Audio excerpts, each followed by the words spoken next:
we have got these two express their equations. Okay? And for you to be able to do them, you need the two fundamental identities. Right? Now, if you want to prove that the left-hand side is equal to the right-hand side, this is the left-hand side, that's the right-hand side. Okay? You must choose the side which is the easiest to simplify. Okay? Then you can simplify it until you get the other side. So for me, by observation, the left-hand side can easily be simplified. It is more complex to simplify the right-hand side. So I wrote here left-hand side, which is that expression, is equal to sine x cos x times tan x. Okay? Then what I did was I converted this tan x to sine over cos because it's one of the two fundamental identities. Okay? You need the two fundamental identities to answer questions on identities, on reductions, on trig equations that we are going to do later. Okay, so I converted tan to what? To sine over cos. Then your knowledge of algebra is required. So from here you can see that because of multiplication, this cos x and that cos x will cancel. So you'll be left with sine x and sine x. And that sine x and sine x gives you sine squared x. Okay? Now I want you to be aware that here on the right hand side there's one here which was covered by that green pen. Okay, the green ink would cover the one, there's a one here. So this is supposed to be 1 minus cos squared x. Okay? So when you get here, it's sine squared x.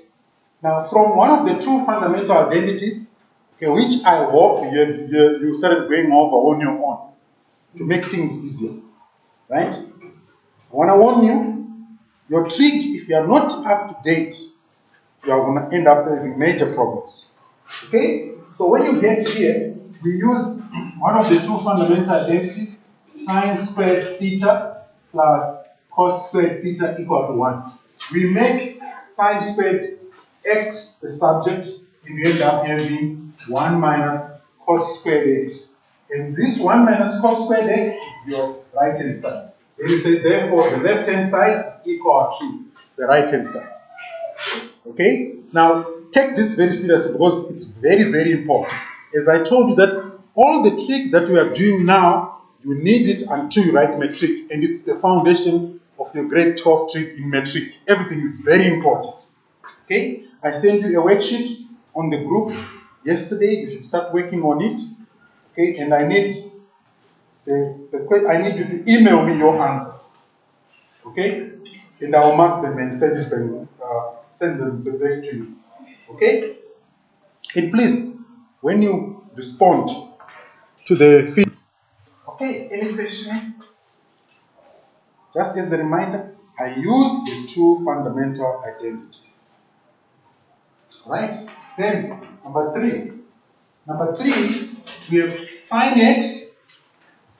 Okay? It's sine x plus cos x all squared plus sine x minus cos x all squared. Right? Now, here, this is equal to 2. There's a 2 there. Okay?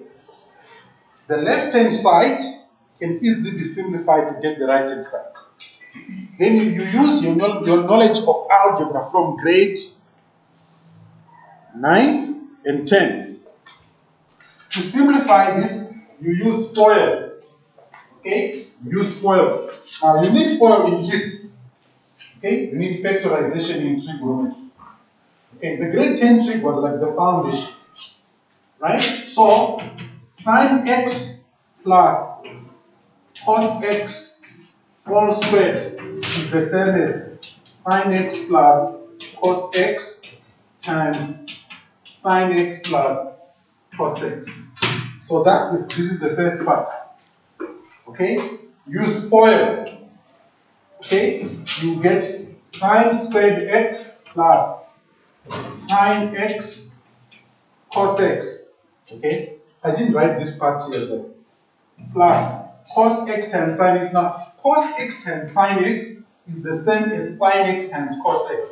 So you get sine x cos x plus cos x times cos x, that's cos squared x.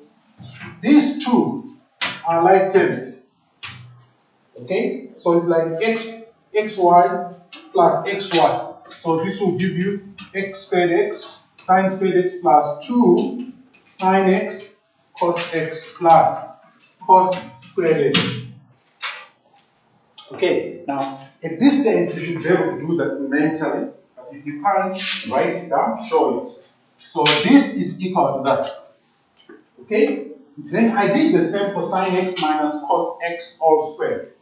So what I have here is the result of that. Okay? Then this is equal to this. I did the same thing using FOIL. Okay?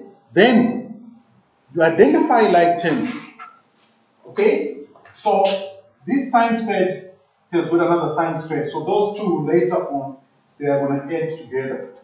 Okay? Then we have this 2 sine x cos x. There is this minus 2 sine x cos x.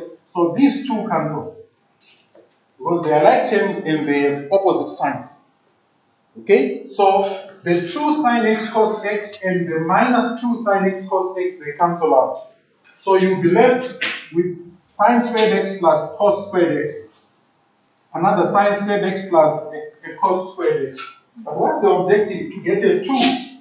So we know that if you add this sine squared x plus the cos squared x, you get 1. We also know that if you add that sine squared x and that cos squared x, you get another 1. When you add the 2, you will get that 2, which is equal to the right hand side. Okay?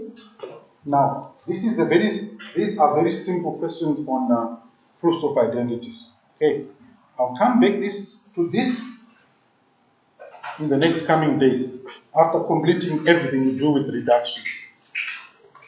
Okay? I'll come back to this. I'll do more complex examples.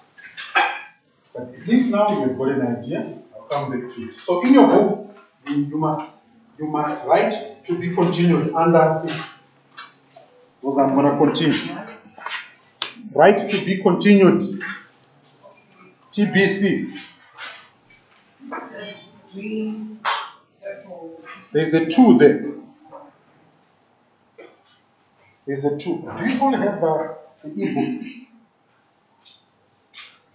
Do you all have the e-book for Platinum Math? Yeah, you must bring your phone, then you can go to.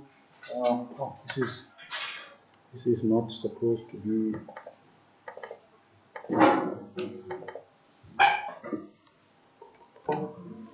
You can go to page 144 exercise. That's where I got these 2 questions. Right. So underneath, can I have your attention? Underneath this right to be continued, we'll carry on with this. Okay. Then today we are going to carry on with the reductions.